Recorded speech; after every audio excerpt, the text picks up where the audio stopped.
I want to welcome everyone to our self-breast examination portion of our wellness weekend. Katie with To Live to Cure. Thank you so much, everyone, for joining us. We have Wendy Smith, nurse practitioner extraordinaire, here today. We asked Wendy to join us specifically because it is Breast Cancer Awareness Month. It's October, and we serve a lot of patients, and we're hoping that maybe we can use this as a resource for those patients to spread the word to their friends and family to make sure that they're taking care of themselves and practicing good breast health. So we're very grateful to have Wendy here. Wendy, I'm going to turn it over to you. So you're welcome to share your screen and introduce yourself. Sure. We'll kind of mute ourselves just really quickly as well, since we are recording. If anyone does not want to be recorded, you can turn off your video and your microphone. And we'll go ahead and get started. Thanks, Wendy.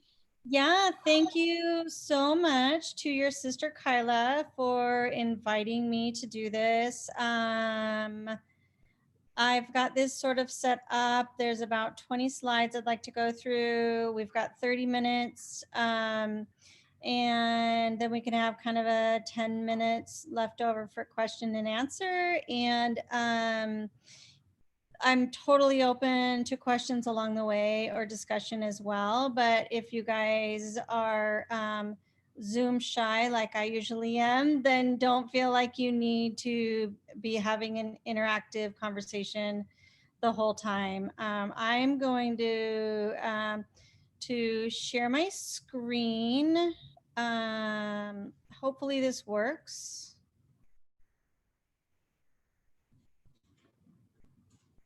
There we go. And let me just maximize this.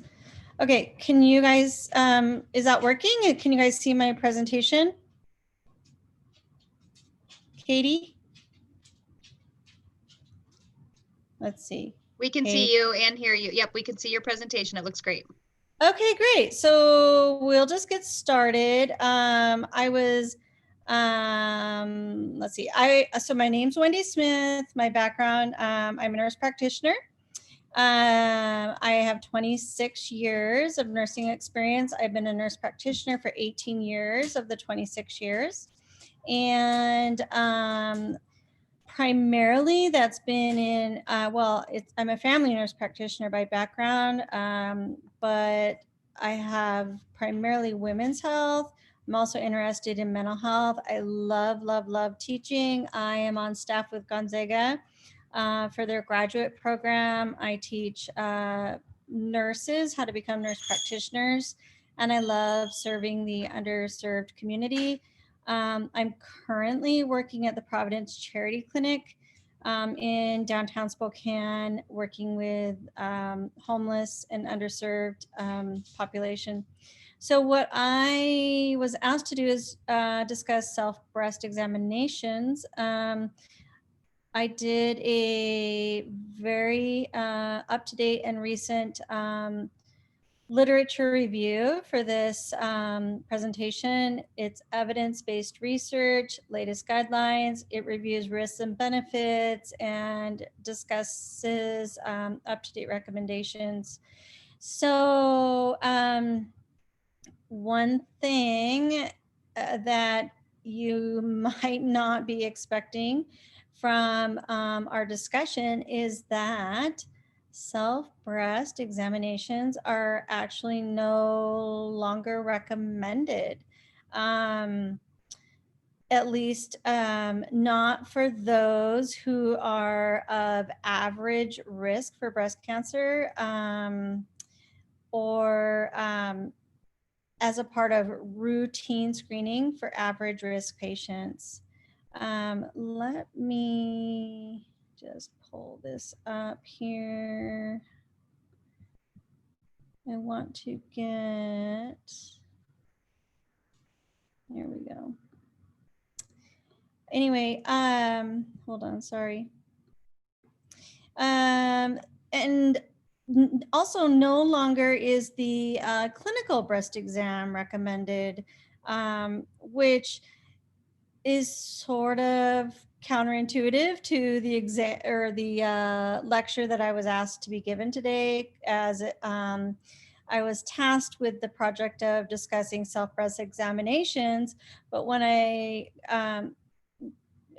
as I was already aware, and as you may or may not have been aware, self-breast examinations and clinical examination of the breast are no longer recommended. So I was going to kind of discuss that, because that may be a bit controversial, especially given that our target audience today is primarily probably women who are either personally affected by breast cancer or themselves, or have family members who have been affected by breast cancer. So you're probably going like, what?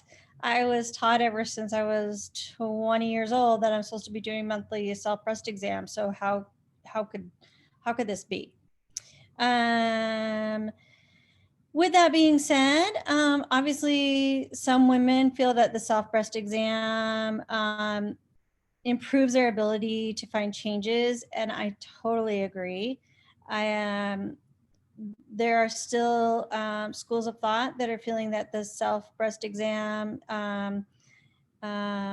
helps with knowledge of your body and helps you to develop what's normal for you, and helps you keep track of what is new or different in your breasts. Before we go into more about how to screen for breast cancer and the self-breast examination, I thought I would review the standard risk factors for breast cancer, which is, we hear this all the time, but sometimes it warrants review, because we already know that, as we age, we're at higher risk. Female, being of a Caucasian background, there's weight, but I didn't know that if you have a taller stature that you're at higher risk for breast cancer. High bone density, that would make sense, because we know that there's a link with high circulating estrogen. And if you have a high bone density, you probably have higher circulating estrogen. Obviously, we know the family history, but also insulin. If you have higher circulating insulin, you're at more risk for breast cancer. So pre-diabetics or diabetics could be at higher risk. So some of these things, let me get a minute. Caffeine, I thought that was interesting. Also, night shift workers, I thought that was another interesting risk factor for breast cancer. So again, the self-breast exam, where they're saying you don't really need to do it, that's for people who really are at very average risk of breast cancer. But if you're looking at this list of standard risk factors and you're like, yep, then you're going to be following a completely different pathway. So going back to a couple of my first slides, in the medical field, we follow evidence-based practice. We follow national guidelines in order to decide how we educate and guide our practice and patients. So I reviewed 4 of the major organizations that we look at who have issued guidelines for the United States medical professionals to go over how we recommend breast cancer screening. The unfortunate part is none of them agree. And so it can make it really difficult for medical professionals and for consumers to decide, how do we do this breast cancer screening, and how do we educate ourselves and our family members what to do. I went over each of them in detail, somewhat detail. The American Cancer Society, in regard specifically to the breast exam, they're saying, you can do it if you want to, But you don't really have to. If you want to, you can do it on an irregular basis. If you do it, you can start in your 20s, but you should be aware of the risks and benefits. Stress the importance of reporting any irregularities to your health professional and be instructed on proper technique, which we'll go over here in just a sec. Let me just watch the time here. The mammography recommendations for the American Cancer Society, which have also changed significantly. When I was growing up, I'm 48 years old right now, so it was start a mammogram when you're 40, do it every year until you're 75. Now the American Cancer Society is saying begin regular screening at 45, and then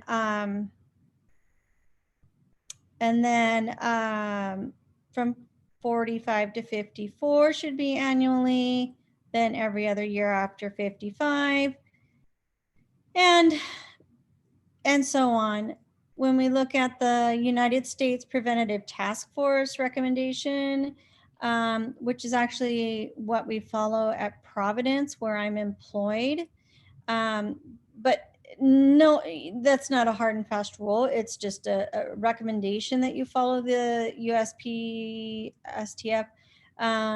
You can obviously, as a provider, you can follow whichever recommendation you want. It's kind of interesting, and they're saying no requirements for a clinician to teach the women how to do a breast self-examination. This is super interesting, and I don't agree with it at all, but they're saying women 40 to 49, no requirement for routine mammography, which in my personal practice, I don't agree with that.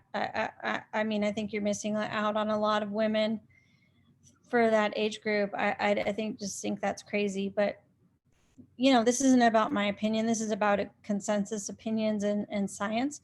And then it kind of goes on from there. You can kind of read that. On that second to last sentence, it also talks about insufficient evidence for the 3D mammogram. ACOG, American College of Gynecology, is saying that they do not recommend self-breast examination. And again, this is for someone who's coming in for their annual wellness screening. They have no concerns of lumps, bumps, dimples, color changes, family history. They're just dressing down into a gown because they're there for their physical. It's similar to the significant change that has taken place with pap smears in the past 10 years, where you used to sit on the exam table completely undressed, wearing a gown, and we would screen you every single year for a pap smear, regardless of your risk factors, which now, with the advent of HPV testing, we are no longer just papping everyone every single year. That's completely changed that. So you can see that with the ACOG screening guidelines, the clinical breast exam may be offered every 1 to 3 years, depending on how things are going for you, according to ACOG. Conduction, this is again per ACOG. They're recommending that you should offer a mammogram at age 40. You should at least offer it at age 40, but no later than age 50, and then every 1 to 2 years through age, I believe, 75. You can read through there and see what they're saying. The final consensus guideline is looking at what Europe's doing, and we most align with Europe. They're saying no screening until you're 45, every 2 to 3 years after that, through your 50s through 69, screening every 2 years, and then stop screening once you're 74. So, overview of the technique itself. You're going to want to, the purpose of it, I guess, is to bring awareness to your own breast tissue, some women are very familiar with their breasts. Some women feel really awkward and unfamiliar with their breasts or touching their breasts. Also, it's to bring, yeah, I guess just to understand any changes that you've noticed. But by doing so, I mean, at first you might think risk, what risk could there possibly be with just checking your own breast with your own hands to look for changes? But the risks that have been most identified are that it leads to unnecessary anxiety, unnecessary testing, biopsy, extra ultrasounds, MRIs, and over testing and medicalization when they're saying the majority of lumps that people find themselves are benign. So this is kind of more of repeating of that, but and why we would do the self breast exam. I mostly tell people I think it's definitely good to become familiar with your own breast tissue. If you find a lump, has it been there before? Have you been tracking it? Have you tracked it through a menstrual cycle? Has it been something that's always there? I mean, breasts are lumpy and bumpy anyway. And so some women are like, I cannot tell. And that's when they go for a clinical breast exam to have a provider kind of guide them through that. Again, reviewing the risks. And yeah, again, you know, some people are like, I'm definitely willing to undergo some anxiety just to find a lump when it could save me from breast cancer down the line. But majority of those lumps are usually benign, and they often overestimate lumps when compared to the percentage of breast cancer that they find. When a woman comes to, it's totally different. I guess I should define screening self breast exams versus diagnostic self breast exams. Like, I found this lump and I'm worried about it. That's going to send us down a completely different pathway. Whereas you wouldn't just be doing a screening mammogram where you have no lumps, no worries, no bumps, nothing like that. Versus a woman comes to me and says, I have a lump right here and I'm worried about it. Then we're going to go down a diagnostic pathway. We're going to do a diagnostic mammogram, and we're going to bring that to the attention of the radiologist. And that's completely different. Everyone pretty much knows how to prepare. You're going to examine your breasts, look in the mirror, put your arms in different positions above your head, on your hips. You can do the spokes of the wheel. And using different pressures along the way of your fingertips. So you can do this lying down, use in the shower, the pads of your fingers versus the tips of your fingers, using different pressure levels. Take your time and follow a pattern. Some women do in a circular pattern where they start in the nipple and they go out, or doing the spokes of a wheel where they're making sure to get all of the breast tissue that way. What's normal, it's best to check right after your period where your breasts are going to be the least tender. If you find a lump, don't panic. You can follow it through a couple of weeks to see if it persists through your menstrual cycle. And a firm ridge along the bottom of your breast is normal, especially if it's along where your bra is consistently hitting with an underwire. When to contact your provider. This is important if there's a hard lump or not under your arm or near your armpit.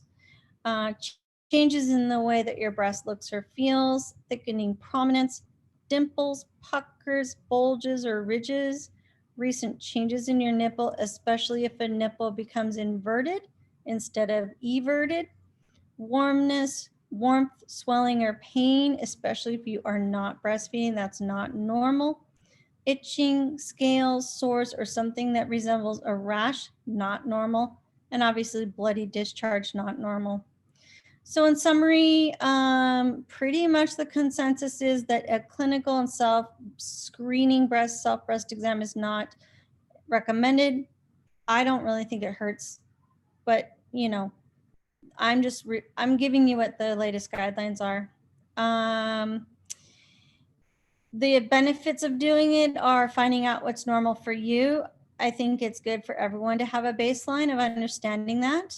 And this reference page gives some excellent, up-to-date, real life, excellent, not just Google-based references that you guys can actually use. These are all live internet links, which you can go to for further information. And these are all the links that I use that are scientific based, non-biased, scientific based links that I use to put my presentation together today. And with that, I'm going to stop sharing my screen and see what you guys have to say. So one question I had with so varying information coming from so many different places, right? Because some are like, start getting a mammograms when you're 40, start when you're 45, right? Is it best to know your family history, obviously, and advocate in some of those instances, advocate for yourself for an earlier mammogram, for example? I mean, I noted here, I found my lump through a self-breast exam at 38 years old. It was too early for me to like be on the radar for mammograms, for example. I had a clinical breast exam the year before at my regular, annual appointment with my gynecologist.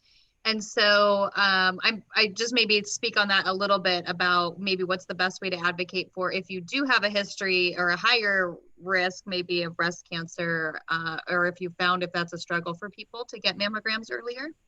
Yeah, so in your instance, Katie, did you have a family history prior to? Okay, yeah. So that's going to put you in a totally different category than someone who's coming for a self-breast exam just as a part of their routine physical. So, and that needs to be stressed. When someone comes for a physical exam, we're always reviewing what are their present concerns, and how do we consider family history, social history? Are they a smoker? Do they drink alcohol? What are their other risk factors that are contributing to this person's particular risk? And so we would look in your case, any first degree relative, so sister, mother, or daughter that have had breast cancer. And then we start to look at aunts and maternal grandmothers. Right.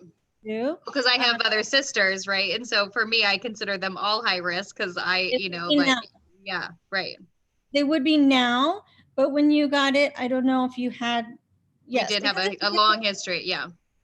Yes, because of you, your sisters definitely are, because you're a first degree relative that has premenopausal breast cancer, which is considered, even more high risk because it's usually more aggressive than postmenopausal breast cancer.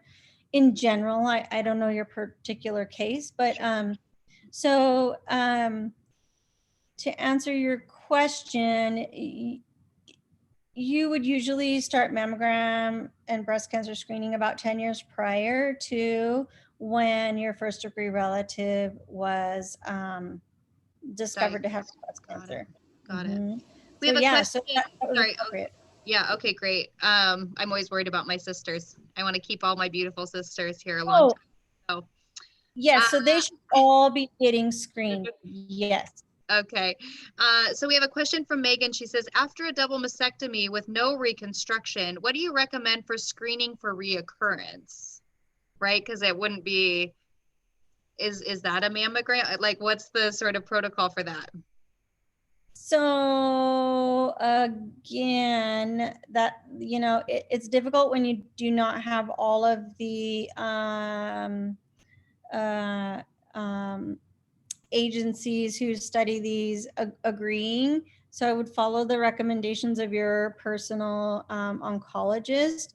I've had some where they say you're good, but it depends on how advanced your breast cancer was when it was diagnosed, whether you had metastasis and that sort of thing. So I would have to look at your particular case. And in that case, I probably wouldn't be able to help but do a self breast exam, or at least palpate over that area and watch for, but it's not going to be a mammogram. It would So with be no reconstruction, it'd probably be something like a CT scan, like MRIs, or okay, a different imaging technology, since the self breast exam seems like is obviously less efficient and effective and reliable, right? That regular screening in that way would be more effective. Megan, did that answer your question?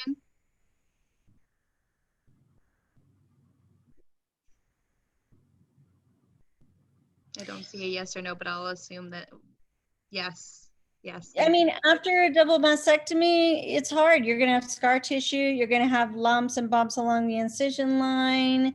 Everything is going to be changed and different. So I would follow the recommendations of your oncologist with follow-up. And then if they're concerned, I would definitely bring any new concerns to your provider. And then they would follow up usually with an MRI. Yeah. Okay, good to know. Does anybody else have any questions? I don't see any.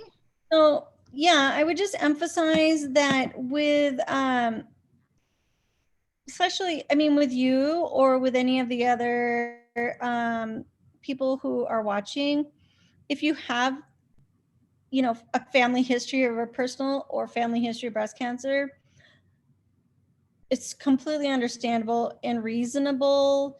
And I don't think anybody's going to fault you for doing your monthly self breast exam, or however to do it your self breast exam, and to begin your screening earlier. And you wouldn't necessarily follow into these screening guidelines that are for normal average risk women who don't follow in, who aren't able to check a bunch of boxes off of the risk factors. I mean, if you check that you have a first degree relative with premenopausal breast cancer, you're getting your mammogram every year. I mean, these guidelines are not for you. So this is just for your average person who doesn't have all of these risk factors. But then you start getting into lots of different special circumstances depending on how high risk are you. Do you smoke? Are you overweight? La, la, la, la. Well, and I'm glad we have your presentation from earlier too, so we can go back and kind of look at some of those things as well. And I think that can be really informative for people. So I appreciate you putting that together for us. That's super helpful. Looks like there might be, are there a couple other questions? It says, I understand why SBEs don't reduce your risk for breast cancer, but is there data to support that performing SBE increases the survivability of breast cancer? Does it help with earlier diagnosis? Nope. In fact, they're saying the opposite. The studies that they have done have showed that there's no increase in survivability or in early detection. And that's listed in my presentation as well, or I think it is. But anyway, no. In the literature review that I performed putting this together, that was part of the reason why they took self breast exam and clinical breast exam as a part of routine screening for physicals out, is because it had no effect on survivability, which is really the end point of doing anything, of why we're doing this, is to help with early detection and help prolong life or prevent deaths. And it was not found to do that. Okay, it's mammogram that does. is the Which is, most the technology that seems to be the most effective in actually finding breast cancer early. yes, right. Got it. Okay, well, that's like hopeful and discouraging at the same time. It's Yeah, hopeful actually, because I think, like you said, we want to use the best technologies to find this early. I think the part that discouraged me a little bit was just the no consensus amongst, sort of all of these groups, that we would hope, as research in cancer, gets better, that we would have more accurate information about where to go to find that. So that was interesting. I appreciate that. well, yeah, I would say certainly advocate for yourself, and also insurance companies drive a lot of this, so they will pick up, and this is an important piece too, that they will pick up on these guidelines, and from there they decide whether or not they're willing to pay for your mammogram or pay for your 3D mammogram. For instance, I had my mammogram a month or so ago, and they won't pay for the 3D mammogram, so I have to pay the difference to have that done. Gotcha. Because the 3D mammogram is still considered investigational. So the insurance company believes that the regular 2D mammogram is adequate. So so insurance companies make their decisions based on these consensus guidelines, and so that's an interesting piece of it as well. So advocate for yourself, and maybe get pre-approval if you're young and underage, and that sort of thing. That might be helpful. Yeah, So yeah, you definitely. don't have a lot of out-of-pocket expenses. Yeah. Okay. Yeah, yeah.